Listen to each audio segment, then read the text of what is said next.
That came out. And with that, I believe we're live. Hello, everyone. Welcome to Top Deck Heroes. Tonight, we've got two special guest hosts. We have Jesse Cervini from Total Justice Gaming, Hey guys. and Matt Piglet Turner from the not often seen Southern Fried interviews. Welcome, What guys. up, people? What's up? Uh, How are you guys? Uh, rather be in Vegas, I'll tell you that much. yeah, Vegas would be Oh nice, But man, but my PS4 is okay with me staying here. fair enough. Fair enough. Hitting up the PS4. Yep. mhm. My plane ticket paid for half of it. Ah, well, I guess that's good. Yeah. It's like half a free PS4. Yep. That's pretty good. All right. So tonight we're gonna talk about Vegas. We're gonna talk about our predictions of what's gonna be there, and we've got a few other topics we're gonna talk to. But first, we've got all those new promos and spoilers that started this week. They came out with. Mhm. First up, we got Combustion Orb. It's the attack that's gonna be given out to everyone in February. It's a 5/2 +2 mid block, 2 mid for 8. Air, Evil, and Fire. Breaker 1, range, stun 3. R, card pool, commit your character. After your opponent plays a responsibility, cancel its effects. What do you guys think of the card? I think I'll all go. those Go symbols ahead, need. Jesse. I'll go Go first. ahead. I'm sorry. I think every symbol needed that got that card needed that card.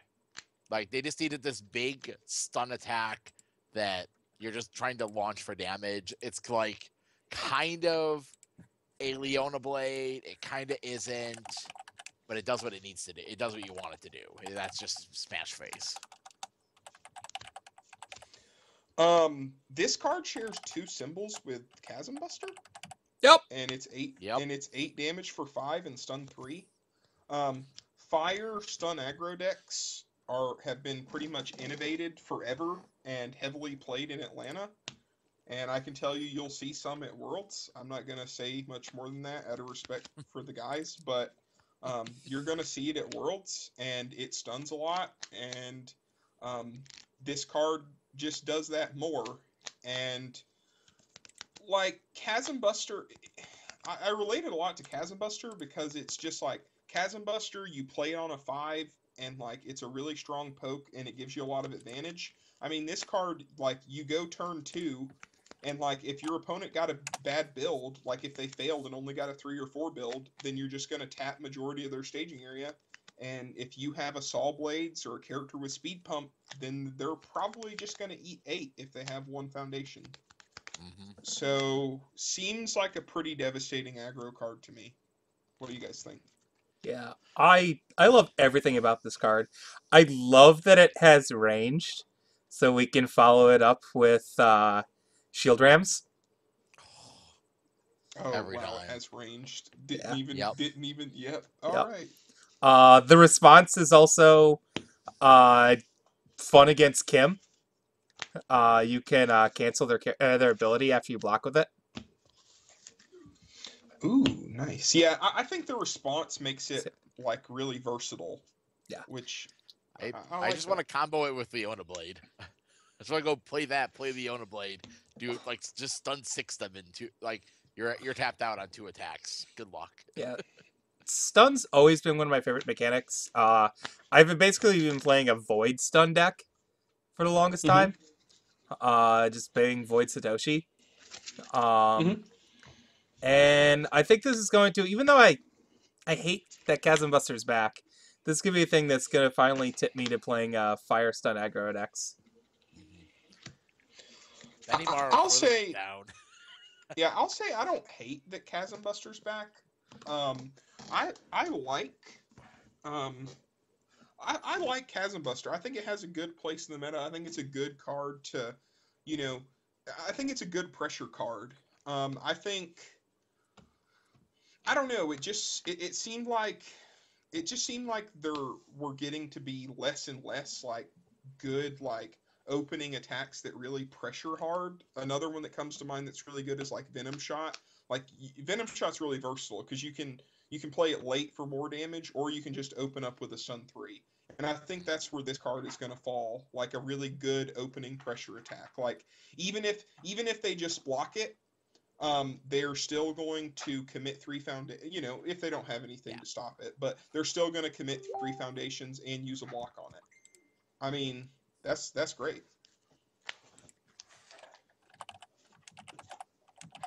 I agree. All right, let's go to the next card though.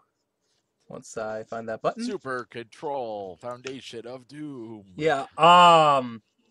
Man, I hate being the only one that could see this card because I couldn't figure out how to pronounce it. Novitiate, I think. I That think sounds so. right. And I'm looking at it right now. I think it's Novitiate. Oh no, why did the image look all screwed up? My computer decided to delete half that card, so let me pull it back up. But, yep, it's a 2/5 foundation. This is going to be the one that's for first and second place. So, it's going to be, it's sort of the preview card for Red Horizon. That's what they're pulling it as. But I still don't like the exclusivity of these things. I agree. But now onto the card. 2/5 plus 3 mid block, all death evil, first F destroy. Players cannot play abilities that gain vitality or grant damage penalties for the rest of this turn. First F destroy. Players cannot play abilities that draw or add cards to their hand for the rest of this turn. This seems like a really solid control card. They're both first Fs? Yeah, that blow it up. Okay. Yeah, I just feel like they wanted to, they're like, hey, guys, we need to make something that's just going to wreck Piglet's Clark deck with 2 separate abilities. So, you got it, boys. You got it. You got what you were looking for.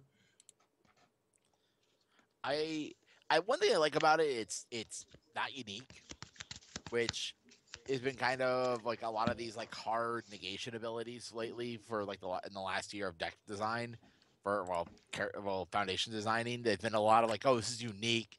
You have to get one out and then get another out. Like these ones, you could stack a few out, and then like, all right, this turn I'm gonna use this one. Next turn I'm gonna use this one. Like you don't have to use them all. You don't have to like sit and wait for the next one to get on the field. So I think it's a different. Like I like the idea that they're both first Fs, so it'll be interesting. Yeah, I actually think sort of on the contrary. Well, I don't know. I think Matt said like here comes the control piece, but I feel like this card is really going to be used more like for aggro. Like you're trying to play Templars on defense against me, or damage reduction, and I'm going to use this to go in and go for the kill. I think that this card could maybe push Dr. Wily to the next level. I see more and more of that with his support. I think he's a character that's just really on the cusp. He just needs some of those foundations with really strong destroy abilities.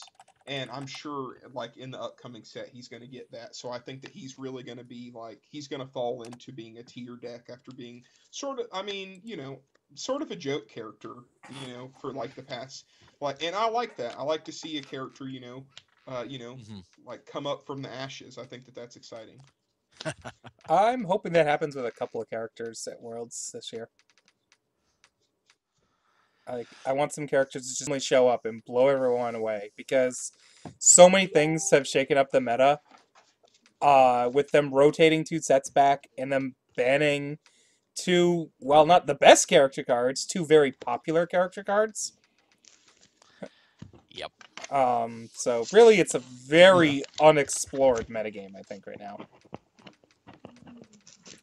But yeah, this card's definitely, it's very versatile. My brain didn't wrap around thinking about it too much because of the issue of I don't like the exclusivity part. I do like the art though. Yeah. With the whole thing about and since I didn't get to like talk with you guys about it, I just want to say one thing. I think that it won't be as bad as like some of us are thinking it will be with the exclusivity of the first and second place cards. I just think it's going to be more like sort of LCG model where it's like, okay, these promos are going to come out and you're not going to be able to get all of them. So every 2 months you're going to spend $30 to get these promos. And maybe that is part of Jasco's marketing strategy. Maybe that's what they want. If you can't play tournaments or you can't win tournaments, then spend that cash. And I think that's sort of what it's going to. Which I mean, if you're getting strong cards, like I know some people, got their play set of Spiders and Dragons and Caden and stuff like that for $30, and that's probably worth. I'd say Spiders and Dragons is Well, probably you like a get $7 I think card. you get with those ones you got like a month of each. You got the last 2 months. So you got the you also got the I think it's the what was that Sebastian and Ether Influence as well. Which Ether Influence is okay, but yeah, like $30 for you got the Caden, but the Fires and Dragons they're a played card. I guess my point with that is two things. One, they said they were going to lower the price since these were going to be your top prize cards were eventually going to be commons and uncommons. So I guess it's what that price is at when they eventually put them up on drive-through, and also, what if you are actually a play group that can play, so you can get those entry promos every single month. You could get a play set, sometimes more, maybe if you have multiple stores to go to. And then you just can't get a full set of the first place promo. Then you're spending $20, $30 or whatever when you only need 4 of the cards. Yeah, but I think that's, I guess, part of the reason they make the first and second one maybe a little stronger, so it's worth the $30 investment or whatever. But yeah, more money. I More prefer the problems. attack for the February one here, the one we just talked about. And now we've got Yamato Man cards because we can't spend our time forever complaining about this. Yamato Man. Yamato. He's a Yamato Man. He's Yamato. 719, all Chaos Water. E, ready one of your opponent's foundations. Your attack gets +3 speed. R, before your end phase, if your opponent has more ready foundations than committed foundations, draw 2 cards. This is one of the first. It's been a while since I've had another character that I want to go second with. Just like end the turn, yeah. End the turn. End of my. You go first. All right, build. I'm like, all right, I'm gonna play 4, and end my turn with 5 cards in hand. Go. Try to be aggressive on your turn 2. All right, I'm about to make the bold statement about Yamato Man. Okay.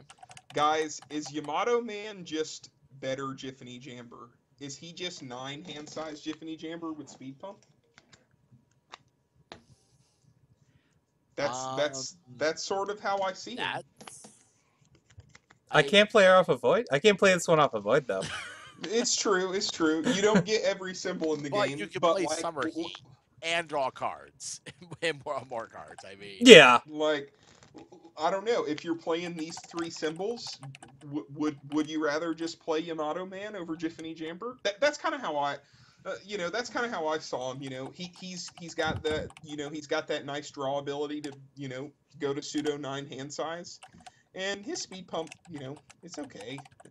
Hopefully you're not readying anything too strong of your opponents. But I just want to ready cards and stun it again. It's like, all right, like I'll get you down to a few foundations. Like, all right, ready this card. All right, stun. Just like. I want to have some fun with this guy. Yamato Man, decent character, only as good as his deck, I think. I don't think that... I mean, I guess I haven't seen his support, but, like, from just looking at his character, Yamato Man isn't like, oh my gosh, this character is so strong, like, everyone's going to be playing him. Not to me, at least. You So, gotta drawing build a cards deck. is great. He doesn't auto Yeah. build himself. That's what I like about. That's the one thing I like about him. He's not an auto build, where like you could just throw all the cards together and your deck's great. Like you actually have to range your deck properly. Sure. And that's all I But- have to say about him, unless you guys have anything else. I'm just still trying to like He's my character. Rating one of their choice. I foundations, want to yeah. play Yamato Man because he's actually one of my favorite robot masters. So I'm happy he's in the set, and I actually made a fan set of him, and I've been told that a few of the cards that had the names were at least the same. Oh, Which awesome. is kind of cool. That like, is really well, cool. Yeah, so I've seen it so far, and I can't wait to see what the rest of his cards are. But I think his design's completely different from what I had. But mine wanted to I wanted to make it like an old Raw Deal character that I liked from that game, where you just search. It was like you search out for one attack every turn. If the one attack does something, do other things. If not, you just build. Yeah. So- solid. I like it. I like the idea that Joe Tonello has in the stream here of playing them off of Chaos, writing some of their stuff, and then playing a bunch of stun stuff and tapping it back down. Right idea. So Yeah, you've I denied mean- their foundations and on that. Yeah, I mean, everything we especially just you- talked about you- those pressure Mhm. attacks. You get Mag Slam, which is just good tempo. Like you get some like damage pump. You're just like, all right, this is a 7 low for 5. I'm like, eat it. Plan like it's there. Yeah. You can play Don't. that. You can play some I really guess the big final- buttons. I guess the final thing I'll say about Yamato Man is, not sure if he's your championship winner right away, but I'd say he has potential. Like, if you just want to play X symbol good stuff, he's probably one of your better choices. Agree. Mhm. All right, and then we go to his foundation, Nippon Banzai, It's a 3/5. Yeah, it's 3/5. It's a rare from the set, +3 high block, all chaos water, unique. F once per turn, your opponent flips one committed foundation. R destroy before your end phase. If your opponent has more ready foundations than committed foundations, gain 3 vitality. The F is good enough, I think. The F is gonna be crazy. Your opponent really has to think about what they commit on their turn now. And it's not a first F, so you could just play some of your stun stuff and then be like, all right, now I'll flip something so I don't have to deal with it for the rest of the game. Yeah, I'll say it, guys. I think that this card is insane.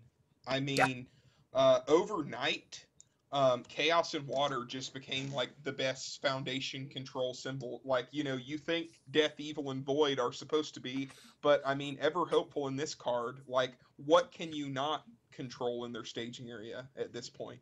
Yep. I mean, it is absolutely. Assets? I mean, you do it every turn. Like, I mean, like this foundation just makes you Dimitri almost. Like, Yep. it's. Oh my gosh! It just seems It seems so dominant. I will say one thing, that there's that what's that foundation called? Unwavering Resolve may start getting some more play again because of just this card. I'm like, 'cause I want to True, negate but- those Fs. But look at it this way: Unwavering Resolve is destroy.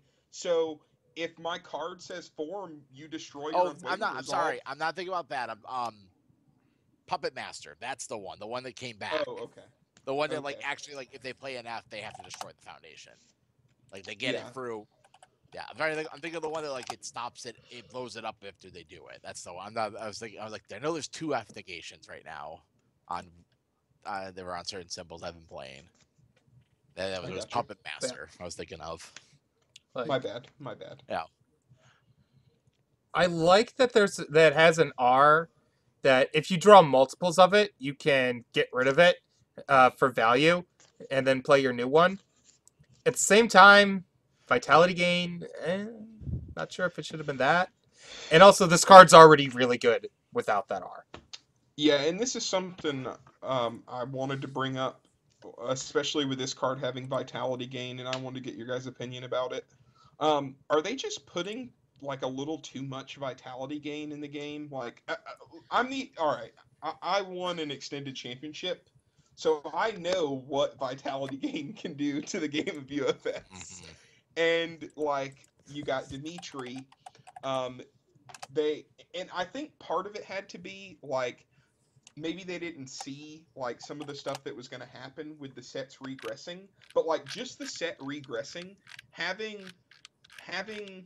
heroes training and patriot stance in your card pool at the same time is like it's basically gain 2 vitality every turn. And then you have Dimitri, and then you have negative stolen, and now you have Spider Suplex, and now you have this card, and you've always had Templar for like the past 7 years. Can we please get rid of that card? Oh my god, guys. But like Templars in Blood Omen, man. We're not seeing that card going bye-bye anytime soon. Exactly. Like Keen and I are just really tired of Templar, guys. It's gonna like Templar's like gonna be in the game for like 10 years. Like I'm calling it, boys. I'm calling it. Yep. It will rotate after 10 years of play. So I'm just a little bit under the impression that maybe they're printing a little too much vitality gain and they don't know and no one's noticed it yet. But I think maybe when this World Championship comes, or maybe when more of it comes out with Spider Suplex in this set, you're going to see like the poke game starting to become less relevant. And I think the poke game is a fun and important part of UFS. And we're going to start having to rotate back to the big moves or boss plan. And that's, ugh. Like the big moves or boss plan is okay, but then when they can, you have to put a successful 18 damage on the expectation they're going to gain 6 to 8 of it back. That's rough. Yeah, and I agree with you, Jesse. The big moves are bus plan, but let's be honest, they're not printing Kaplow and Divine Tribulation anymore. They're just not. Yeah. I mean, they're still making strong attacks. You know, like Nivos is still in the game, but I mean, you know, you're not getting, you know, it's not those Tides of Vengeance attacks, you know, that didn't come back after unrotation, you know, so. Yeah. Piglet, I actually have a question. Yeah, man. When did you start playing UFS? Actually, set 1. I got into the game because I was a Soul Calibur fan, so I learned. I got taught to play and bought 6 packs of Soul Calibur 1. So I played the entire length of the game. Okay, so I guess, well, this is a very feel because I've played the game aggressively since set 1 as well, and I guess, well, with how the power level of UFS is now, maybe this is starting to get to a bit too much life gain. But when people say too much life gain, I still go back to ideas of cards like Battle Prowess. Yeah, Battle Prowess. That's the first thing I think of when I think of life gain. But that card was even banned and extended. Like, everyone not anymore. It was a mistake. Like, everyone knew Battle Prowess was a mistake. But there's also... but they didn't know a lot of things were mistakes. Let's be honest here, guys. They really didn't.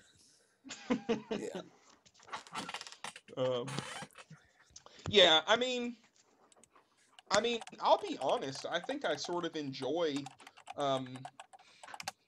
I enjoy the Jasco UFS more than the old UFS.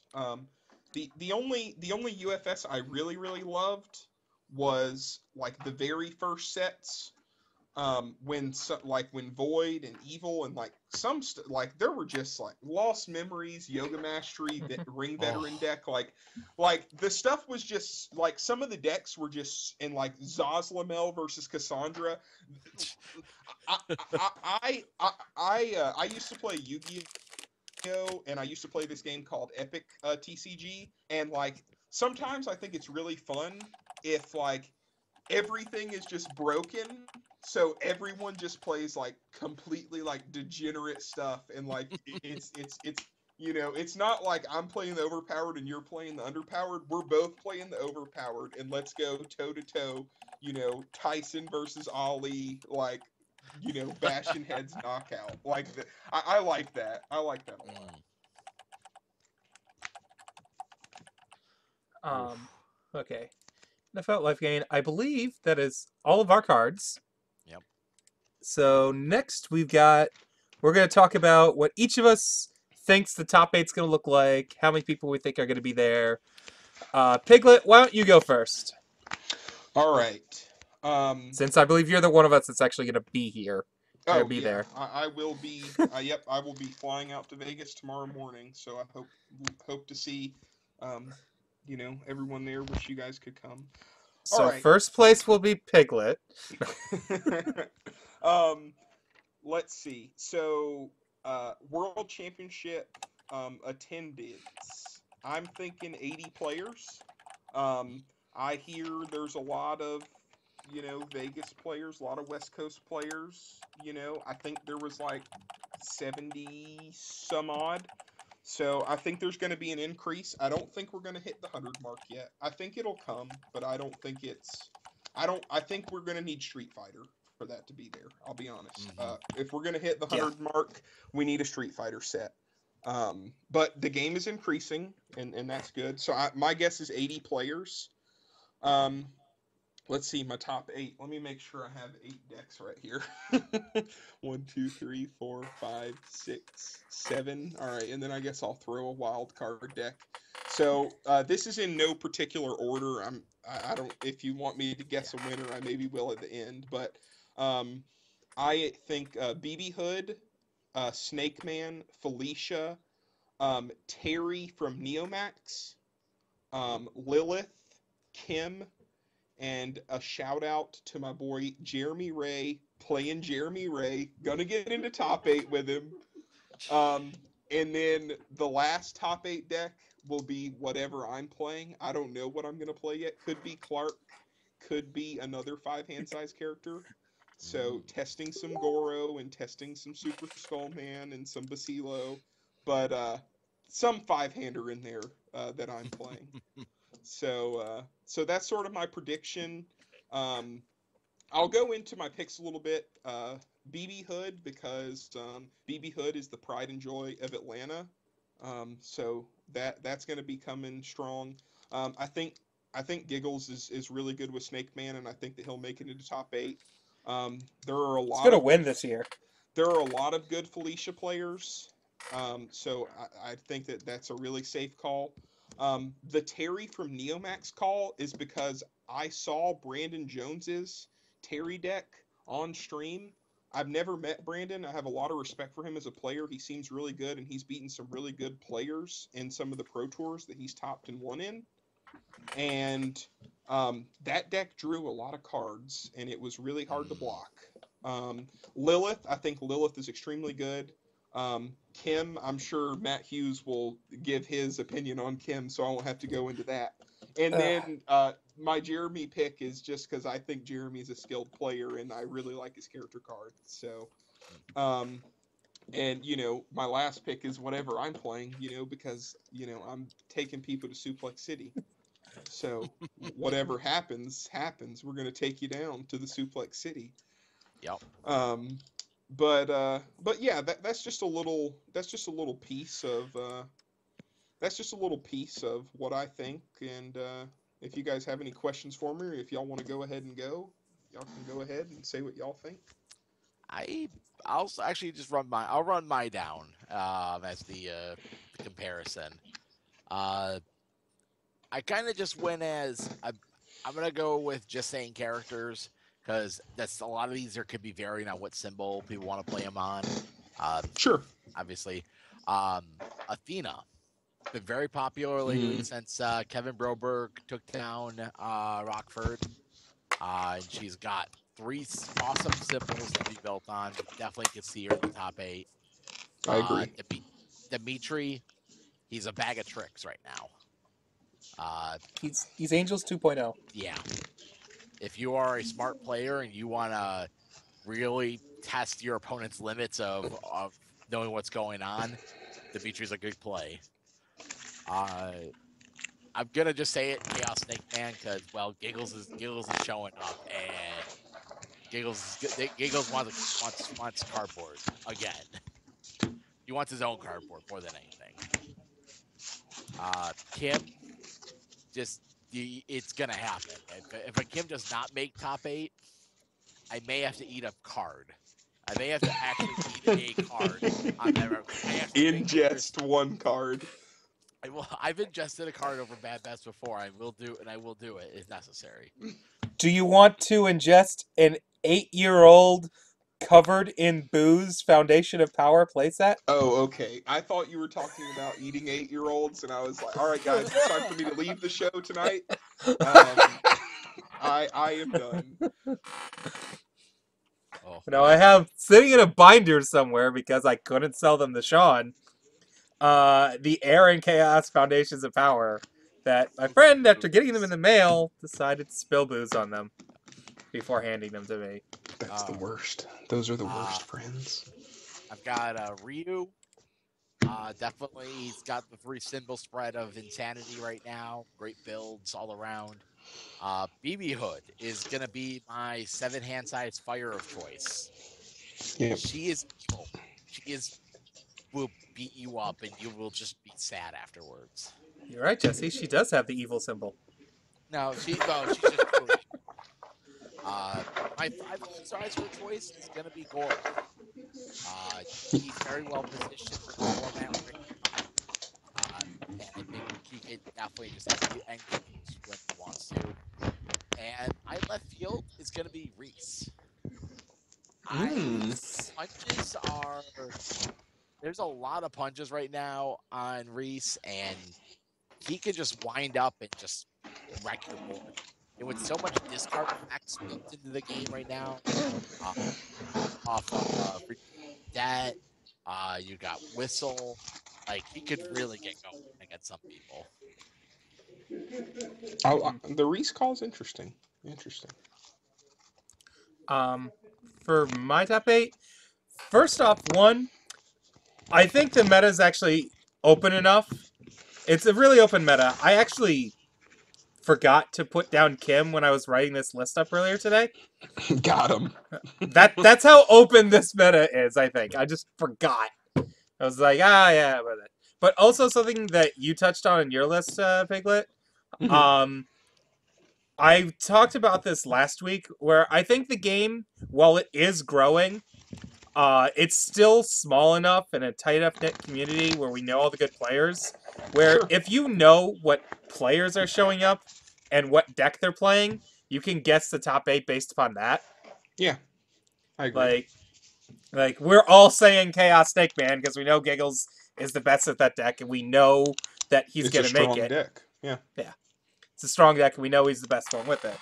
And then there are certain characters like Felicia, where there are a lot of people playing Felicia, especially newer players that we don't know about yet. And there's a pretty good chance one of them will top with it. All right. Now, I did some analyzing from the last Mhm. show, and this is the part of the show that everyone's going to love. This is where I'm going to give Matt Hughes a lose-lose situation. He's either going to eat his words or admit I'm right and be wrong on the last show. So everyone's going to look forward to this. So, Matt Hughes, you said Mhm. that only 5 symbols would be across the top 16 in this event. Yep. All right, so I'm gonna. Well, no, I upgraded it when we said the top 16. I said it was gonna be like 7, but All right. Well, I'm going off the 5 that you said, but I'm gonna Mhm. name 5 symbols, and then I'm gonna ask you a question. Yeah. So, is water one of your 5 symbols?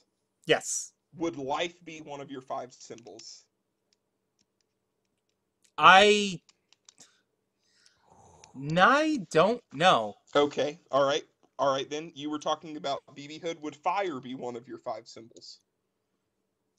Like it's one of those where I think BB Hood is really good. Sure. We'll say fire BB Hood. All right. You Okay. already said chaos would top 8 because of Snake Yes. Man. Yeah. All right. And air, of course. Yes. Okay. I think all's pretty strong. There's a lot of players that play all. Would you agree that all would be in there? No. No to the. I all? think geyser King of decks Meadows is are just going crazy. Okay. the geyser decks are the core of the all decks, and I think a geyser deck is pretty easy to stop. Interesting. All right. My 5th symbol is void. All right. Well, your 5th symbol is void, but what I was going to do is I was I named 6 symbols that I thought were good, and what I was gonna do to make Matt Hughes eat his words, even though now he's backing out on this all, he knows that all would top 8. But what I was gonna say is, I named those 5 symbols. You agreed that they all would top 8. So is a Rain Flush deck not gonna be in the top cuts? Rain Flush has Void. I know. You threw Void in there. You threw Void in there for the loophole. Yeah, I know. So you got me. So really, guys, this all just like backfired. You guys could like make a YouTube video, like play this clip back, like Piglet gets wrecked by trying to wreck Matt Hughes. Just like gif it out, like make it, like put it all over the internet because I got wrecked. But the man doesn't think all is top 8. All right, guys. We all know that he's wrong on that one. So I could definitely see all top 16. I don't think I could see an all deck making top 8.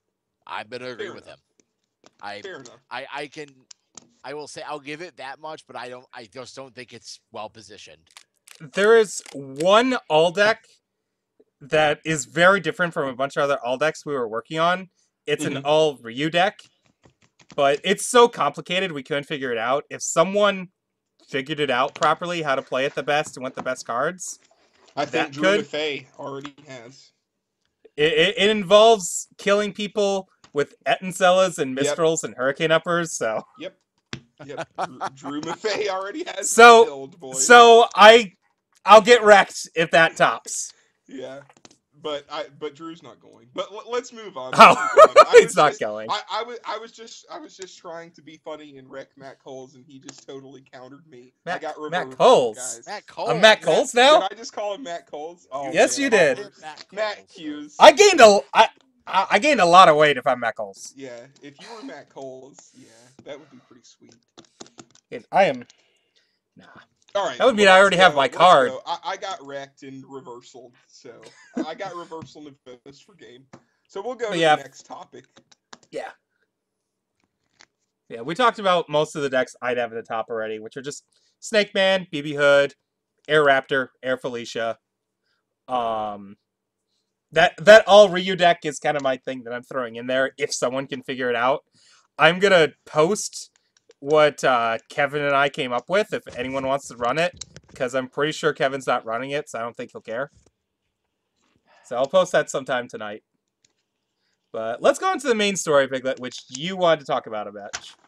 Yeah, this is a story that I want to talk about, and the main reason I want to bring it up on like a big show like Top Deck Heroes, and like if you guys want to bring up points in the chat and everything, like that's totally encouraged.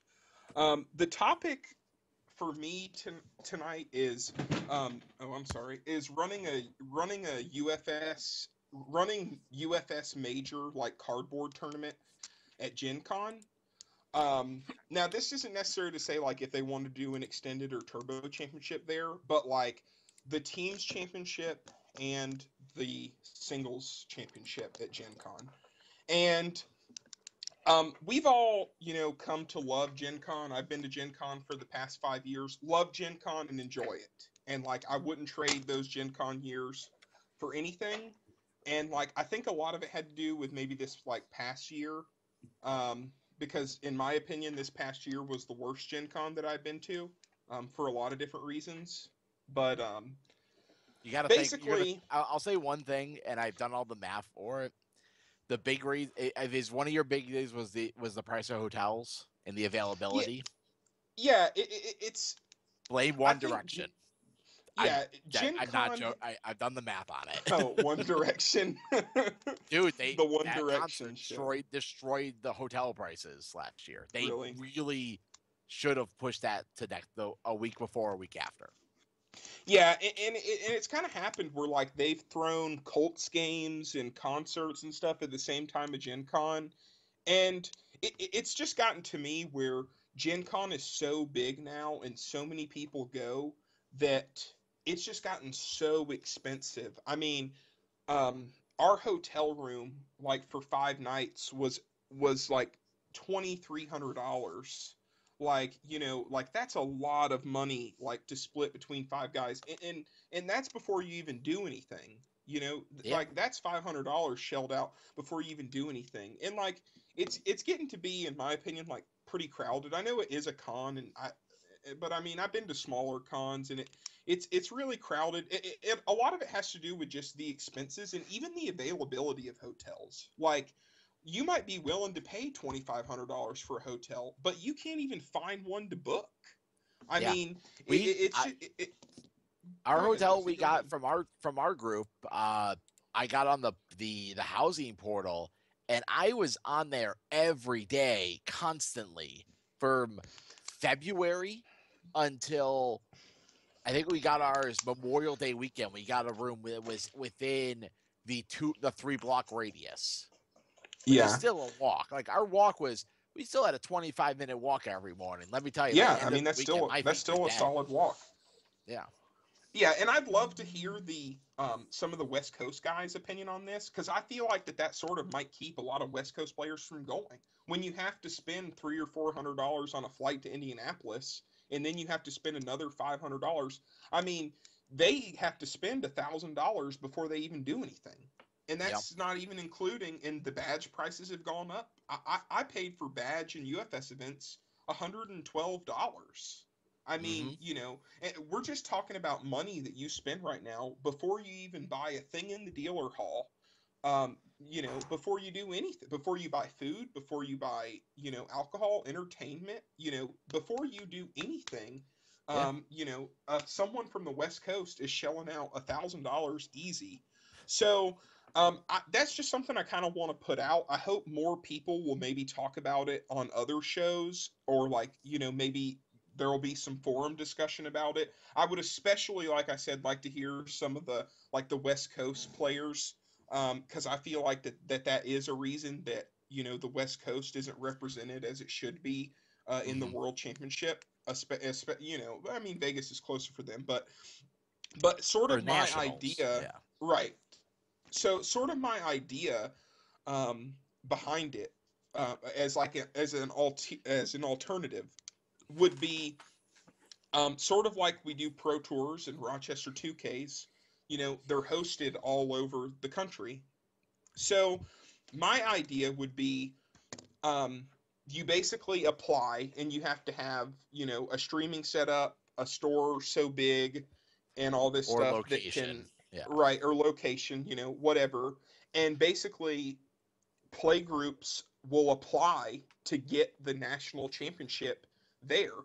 And I think that people already take a lot of pride in getting a pro tour, and like they want to make it fun. I mean, just like listen to how passionate Joe was about his Nashville Pro Tour, because he put his blood, sweat, and tears into it, and he didn't want anything to go wrong. And he was stressing out because he thought, and it ended up being a great event. And like, I'm happy. I wish I could have went to the event, but like, Mm-hmm. people really take pride in these pro tours, and like, you can only imagine how proud. I mean, only one play group a year gets that national championship. It's got to be good. Yeah. You gotta plan extracurricular events. You gotta have a great store. You gotta have a great TO. I mean, you gotta give it your best. And I think, if we moved it from place to place year after year, I think that it would be more, instead of the Gen Con hype that gets people to maybe go to it now, it would just be like literally just a community hype. Like, hey, Atlanta's getting the national championship this year. We're going to throw the best national championship you've ever Yeah. seen. You got to come out. It's going to be so much fun. We're not only are we going to have UFS and all this, we're going to do these extra events. I know Slam was doing concerts and stuff in Detroit, and Mm-hmm. great like pizza place, local restaurants. And that's a big part of why I enjoy UFS as well, is getting to travel and getting to see different cities. UFS is a big reason that I do travel as much as I do. So it going to a new city every year, I've seen Indianapolis 5 times. So now I can maybe see Calgary or Omaha or California or Rochester. You know, I might not be willing to invest a plane ticket to fly for a pro tour, but when it's the national championship and cardboard's Yeah. on the line, I think people really are. So that's just something I want people I to maybe talk about. I hope Shane or Jason or Nathan like kind of hear this, because I think just with the community hype, that could be something. Just the pride the UFS community has, I think that could be something big. I think it really could. yeah. What do you guys think? I've went on for a little bit about that. Um, I agree with a lot of your points, and I guess the main reason why I always liked UFS at Gen Con is I like doing other stuff at the con, but and Sure. there's kind of the conflict of they made it so they spread every year. They keep on spreading out the events. So if you're Yep. going for UFS, you're doing stuff all 4 days. Yep. So like Yeah. my plan this year, if I were to go to Gen Con, was I was gonna like play in teams or something and just go spend the rest of the time at the con. I was Right. only gonna play in one of the events. Yeah, and then you're missing an event. And I will say one thing that really Hmm. upset me this year was that we did all of teams in one day. We played UFS for like, I think the tournament started at 9. We ended at like midnight. Like we played like a 15-hour day of UFS. Like, and then by the time it was over, everyone was just tired and wanted to go to bed. Like we didn't Yeah. even get to enjoy the city or really each other's Yeah. company for that But whole that's like day. they wanted to. That was the one thing that kind of they. There's not because of the con closes really hard at a certain time on Sunday. Like Yeah. they really like. I hate that the turbo event was all of day one. Like Yeah. and it really threw off the. They should have like, but like it's. They should have done turbo. They should have done teams Thursday, and then top eight for teams the next day, and then you run the turbo event as a side on the Friday if people want to do it or not, and then you I have like sing I like like that idea. Or, in like my opinion, I think they should just stop doing turbo at these other events and just have a turbo championship. If they like, I personally don't enjoy the turbo yeah format. I don't play in it, but if you're gonna have an extended format, you're gonna have your teams and singles. Why not just have a turbo championship? yeah. I think they're Hmm. working on. I know we're probably not probably going to be after Worlds that they're supposed to be starting to talk and figure out what is going on with everything with Yeah. Turbo because Yeah, there is a car that was requested to be built by the company for it, sure. and now it's sitting somewhere done. And I'm like, well, let's get this car out there because We're just gonna give it to Jeffrey giggles. Kahn has 2 seats on that final table. He wants his car, sir. No, no, no. You don't understand. He doesn't have 2 seats on the table. He has 2 pieces of the car. Yeah. He has the steering wheel and the front passenger side door. Oh man, but yeah, that's just something I wanted to bring up, and coming from me personally, like I went out, like Keenan and I went out with Tim Keefe and like demoed a bunch of board games once, and that was a really fun part of Gen Con that we really enjoyed. We did that on a Sunday, when we weren't like playing in the top cuts, and like that was great, but and that was great and everything. That was a lot of fun, and I would do that again, but um, I would say maybe this is an estimate, but maybe like 50% of the players just come to Gen Con for UFS. Yeah. So 50% of the people wouldn't even care if it moved to another location. And the 50% of people that do care about Gen Con are probably still going to go to Gen Con anyways. So Exactly. I think it's starting to look like to me like kind of a win-win. And I'm not saying don't have UFS at Gen Con. Hmm. I'm saying don't have the cardboard tournament. I'm saying have yourself an Indianapolis Pro Tour. Have yourself maybe a Turbo Worlds or an Extended Worlds, but not the big daddy events Yeah. like we've done in the I think past. we're starting to So get to that point, and I think I like because here's the one thing also like, and it comes down to cost. Like, I think if we ran like, an event in Atlanta or Omaha or like one of the or I actually really like the Rockford like they're like that like the Chicago Southern Chicago whatever they call where their group falls. yeah, Like there's a Illinois lot of area. area like they're good central areas to get to, and they could easily try, you give people enough notice, they can locate a site where they can run a large event like this. It would be Sure. great. And I would Yeah, but rather travel for that and spend flight and hotel couple $100 instead of, I'm out 700, and then I've got enough, and the food grind's gonna be rough as hell. I Yeah. didn't get out of I actually did my cost for Gen Con last year. I put it all on the table, and I'm like, we had to split the room 7 ways, or what was it, I 7 or think it was 6 only ways? 6. It was 6 ways. We had to pay $230 each. We had to pay about $70 in gas to get there. The badge, and we're piled into an SUV to go. Sure. The badge, the cost of food. Gen Con was $1,000 for me on the total. Sure.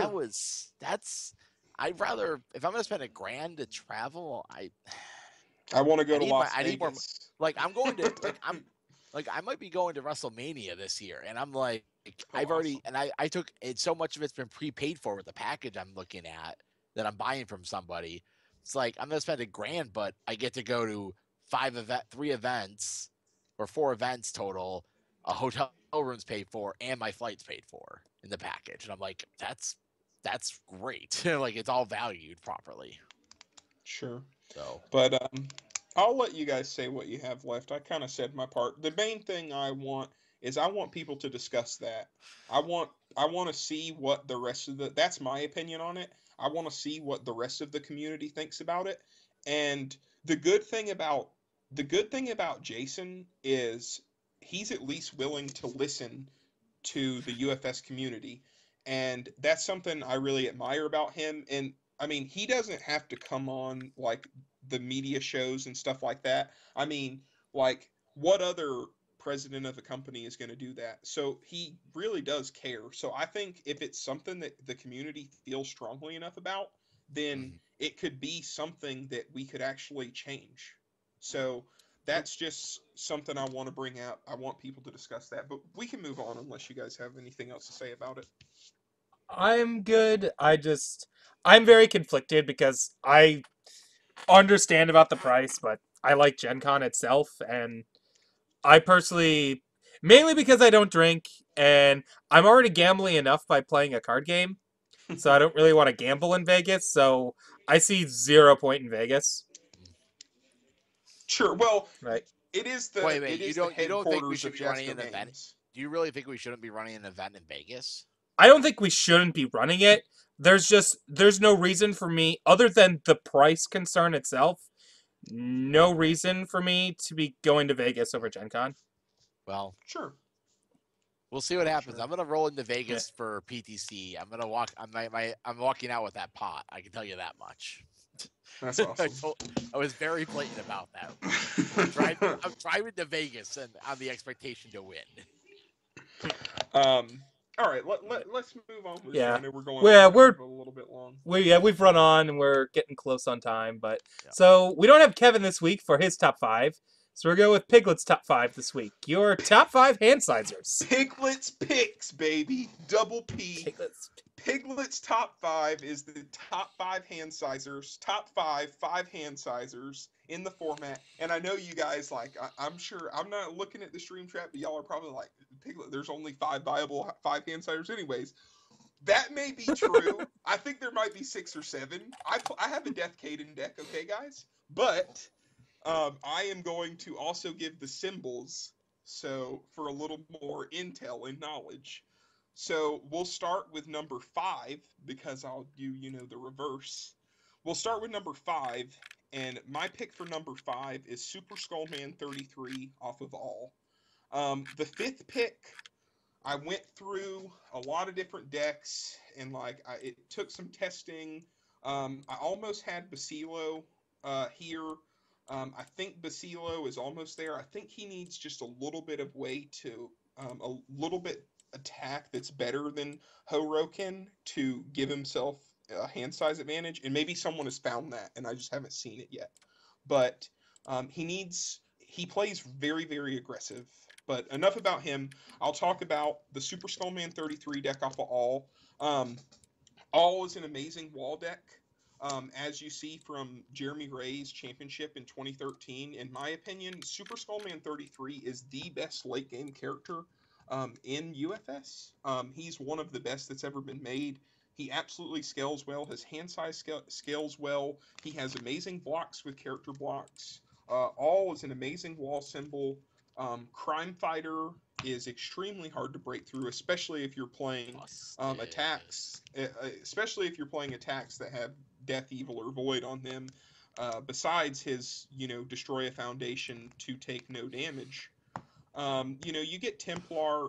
Some people play Geyser decks. Some people play weapon decks. Some people play punch decks. You got a lot of options in all. And Super Skullman. My build is a Geyser deck, and before I play my Geyser, I stack your Caught Red-Handed on top of your deck and then play it. So you get a lot of like nice options there.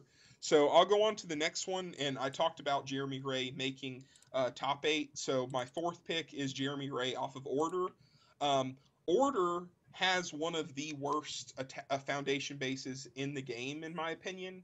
It is rough stuff, but I've seen some tech for it. I played an Order Clark deck. The good thing that Order has is when the Gebrek throws came back, it has one of the best attack bases in the game. So, like, being able to Death Valley Faceplant into Head Crush and Yep. like Jeremy Ray loop it and all kinds of stuff. That deck has some real potential. He played Jeremy Ray Alpha Order and got top 16 with it this past World, so I threw that there. My third pick is my deck, Clark off of Fire. Um, Clark is extremely good. I'm kind of being modest with putting him at third pick right here.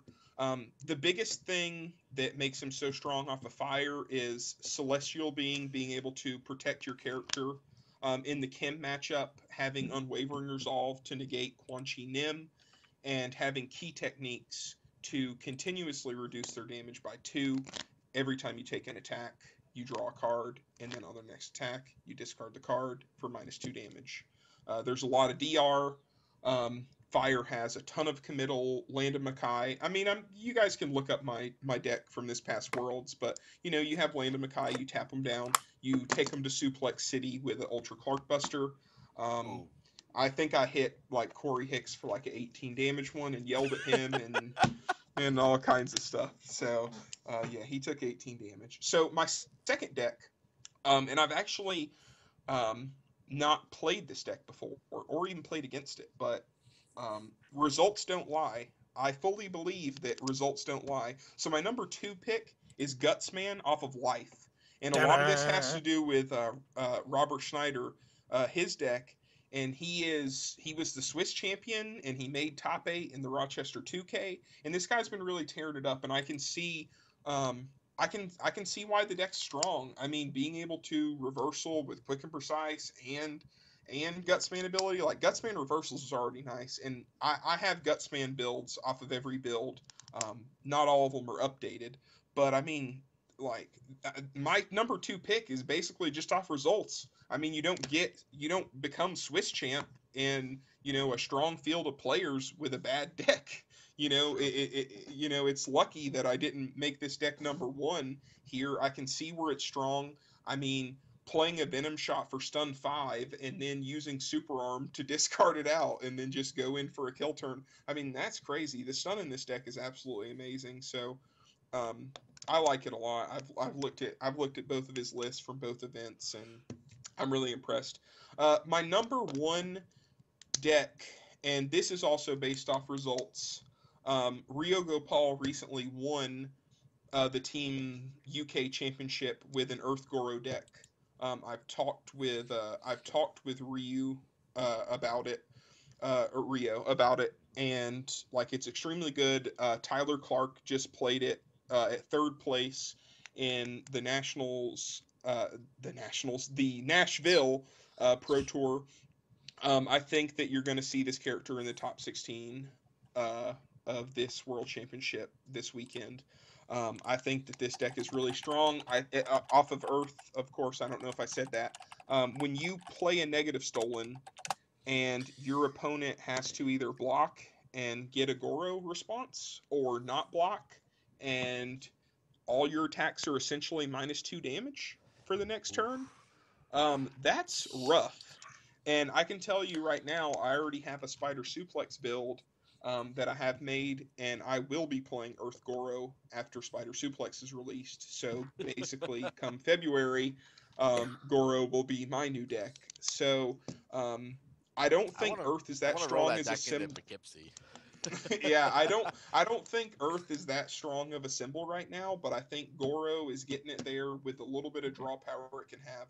Earth has always had a little bit of trouble with draw power and recursion, but the characters that could do it, like Omar and Jack Lamborn and King, were always extremely strong.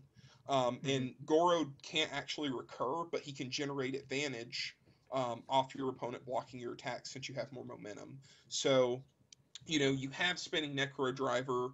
Jiraishin just generates so much advantage for this deck, and like I won a championship on the back of Body of Souls, so I absolutely love Surveyor.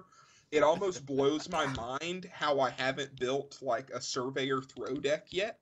Like I bet I know why. haven't, It's I it's haven't so good. like it doesn't share symbols with Clark. I guess that's maybe the only reason. I love playing Clark, but I love throw looping. It is my favorite UFS play style. So those are my top five Yeah. handers. I'll run them back through. One being Earth Goro, two being Life Gutsman, three being Fire Clark, four being Order Jeremy Ray, and five being Super Skullman 33 off all. An honorable mention, maybe a number 6 spot to Basilo San Juan. My build is off of Life. Yep. You just play, and I know you guys are like, why would you play Life? You don't get Balance Fighter. You get Balance Fighter. You still play it. So you play the off symbol. You use it for the discard. But yeah, you basically play a lot of Zings and spinning Necro Drivers, and then use Horoken to gain advantage. I think the deck is close. I don't think it's quite there yet. It is extremely good if you're going first, but sometimes it can really struggle. Being an aggressive five-hander can struggle going second. So I'll let you guys, I guess, maybe debate me or whatever you wanna speak on about them. Just back to your talk about wanting to do an Earth recurring throw deck. Mhm. Once Spider Suplex comes out, that's basically what I'm going to be doing with Ryu. That's going to Oh, be my cool. Surveyor throw deck. Yeah. Because Spider Suplex and Sabaki with his enhances is just going to be so good. Yeah, and playing throws in Ryu, like you guys have been testing this a little more, but like form discard momentum to draw a card in a throw deck. I mean, that seems pretty dang strong to me. It's like either have Surveyor and get my throwback every turn, or I'll just be +1 hand size instead. Okay. But Jesse, and then oh, sorry, Matt. I well, thought you were finished. no, but Go just ahead. the Order Jeremy Ray deck. Ever since I saw him bring he had at the PTC right before Gen Con last year, he brought like a Mega Man deck, which I could very clearly, just looking at the deck, it was supposed to be his character card, but his character card hadn't been given to him yet. Sure.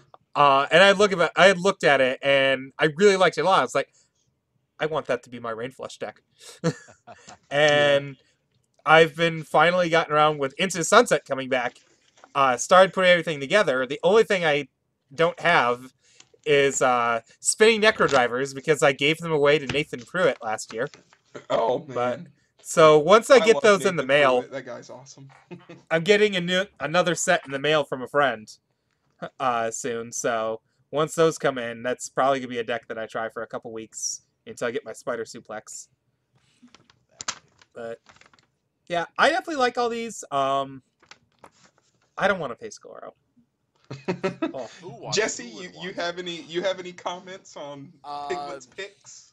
I like them straight. The only one I actually don't like, I'll give you the one I don't like on the list. I actually would put Basilio higher. I actually would put the new Caden higher than Jeremy Ray. Oh, dude, I have the new Caden built. I think the new Caden, if somebody took the effort and put the time into it, the new Caden, you can get so much advantage out of him that like you could just blank 2 or 3 of their attacks. Yeah, he's just real.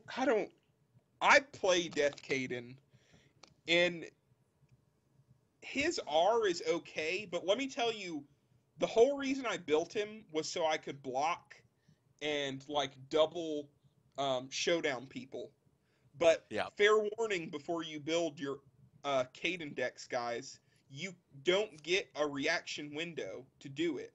You respond when the attack is played, and then after the attack is blocked, before you get a chance to respond, the block goes back to your hand. So he's actually a really bad character, I think, but I really enjoy playing. I love playing death low hand size characters. I really like playing karate too. Oh, I know you Mr. did too, Karate. Jesse. Oh, But and then his other ability, I feel like should not have been once per turn. I think I, like the best thing it really does is make all your attacks throws. I mean, then he's just pretty much riding with 5 hand size. Is that so bad? I don't know. I feel like that ability being once per turn really limited him. I was not happy about that. So Yeah. like I'm actually like I love the character mainly because he's a high life character with death, and I have a death Basilo build that I like to play too, but Basilo doesn't have really defensive abilities, so I like like karate. I wish karate was still legal. I'd probably play him in this event. Like Shield Ram karate guys, you would that's love my it. extended deck. Yeah. Just like that. Mr. Karate is so fun. I would, if there was I want to play an extended character with standard only cards, it would be Mr. Karate in a heartbeat. It's just like, deal with me. Especially because there's so many 7 hand sizers running around. Or God help me, I play a Jiffy Jambers. Just like, Good like lord. like, okay, plus 8 damage, go. Yeah. But it's getting close to 10 guys, and I still got a pack. So let's Yeah. Let's do the. We've as long got as we can the close it upcoming out by 10 events. o'clock. No, as long as we can close it out by 10 o'clock, I'll be good. Yeah. So We're Yeah, doing we just that right got now. our last thing is our announcements. We've got Worlds obviously starting tomorrow in Vegas. And then in February 13th to 14th is the Lubbock, Texas Pro Tour PTC at Stormcrow Games. Then the next PTC is in Thunder Bay, Ontario, February 27th to 28th at the Game Shelf. Then we've got Poughkeepsie PTC at the Dragon's Den, March 12th to 13th. That'll be the first one of these events this year I get to go to. Yep. Little Rock, Arkansas, March 19th and 20th at Imagine Games. And then Rochester CCG's Las Vegas 2K at Level Up Expo in Level Up Expo on May 15th to 16th. Which that is going to be really hype. Cash payout this time. Not store credit. cash payout, boys. And this is where I'm going to take a part in the show to give Sean O'Brien some praise because first off, Sean is a good friend of mine, and he's a fun guy to hang around. If you've never met him, he's friendly. I and lived he's with awesome. him, sir. He's a But- guy. But Sean has done a lot for the UFS community that I think goes unnoticed. When no one would risk their money for a store, he made Rochester CCG. He was the pioneer. When people thought you couldn't do non-JASCO sanctioned events, he made the Rochester 2K. When we never thought, never in my life, and I played this game for over 10, I guess about 10 years now, never in my life would I think there would be a cash prize for a UFS tournament. And Sean has done it. And not only this show, I know you guys helped innovate it with him and stuff. I mean, the first ever, live on Twitch, UFS content. I really enjoy this show. I love to, use the Twitch chat and stuff and watch you guys. And I just want to give a big shout out to him. He's probably not even watching. He's probably partying it up in Vegas right now. But, I just want people to appreciate that for what it is. He's taken a lot of risk. a lot of risk financially, just because he loves UFS, and I know he's taken losses on it. But the man loves UFS. Maybe I'll get in trouble for saying this, but he's play tested UFS. He's designed UFS. He's done it all for the game. I mean, Yep. he's put his heart and soul into the game, and that's something that I could really appreciate. So, just want to give a shout out to Sean, and a shout out to you guys for having me on the show, man. I Yep. appreciate it. I know, Jesse, you're not No usually problem. on this show, but I love to Oh, watch Total Justice and everything like that. And I know Matt's on that show too, but I Yeah. like that. And I've been friends with Joe for a long time. I like what you guys do on there. And Matt, I appreciate you hosting and taking care of all the technicalities and the organizing. Because I totally, No problem. oh yeah, let me tell the stream right now. I totally thought Top Deck Heroes came on at 9, and that's why we started late. No, I came on at 8:30, like thinking I was 30 minutes early and a good boy, and then I figured out I was 30 minutes late. So sorry for you guys that are watching the show that have to leave for the airport at 6 a.m. like me tomorrow, but you can suck it up because I'm doing a nice pack. So All right. I'll let you guys close the show. we have- Whatever you do, if we you have have one special more- sign-off We have- phrases. We have one little special sign-off thing I want before to we read go. this. I want to take your The Giggles Narc Challenge? Go The ahead. Giggles Narc Challenge. As of last week, Sean shared a story about how Giggles enjoyed, it seemed, narking on him to Sean's wife, Christine, at Vegas last year. So this year, we're gonna put we have a betting odds. If you go to the Roster CCG Facebook page, there will be, after the show ends, a quick thing says the Giggles Narc Challenge and your options, and you could select. You will place a number, guessing how many times Giggles will narc on Sean this weekend. The closest, without going over, wins $20 in Rochester CCG store credit. Oh man, this is gonna be. I'm gonna hang out with Sean all weekend, so I'm gonna go high. I'm gonna go high on this one, guys. We're gonna get him into And some trouble. I know I know one piece of insider information, so I'm gonna be really nice and not guess, because I am aware of something that if everybody else knew, it would change the guess number really. Change the game. Oh yeah. Oh man, that's awesome. But oh my gosh, the Giggles all right, Narc Matt, send us home. Challenge. So thank you everyone for watching. Thank you our special guest host for coming on for today. Welcome. Oh, thanks for having me. Thank you. This was really fun, and hopefully I can convince Sean to let us do this a bit more often. Well, I gotta say, it's a new day. Yes, it is. Oh, and by the way, boys, if Jesse's gonna say that, I just want to say, you guys in Vegas, when I take you to Suplex City, don't you dare be sour. And now we Don't can you end the dare show. be sour. I don't know, guys. Oh man. And that's the one thing about UFS, surrounded by wrestling fans. Very true. All right, have a good night, folks. Hey.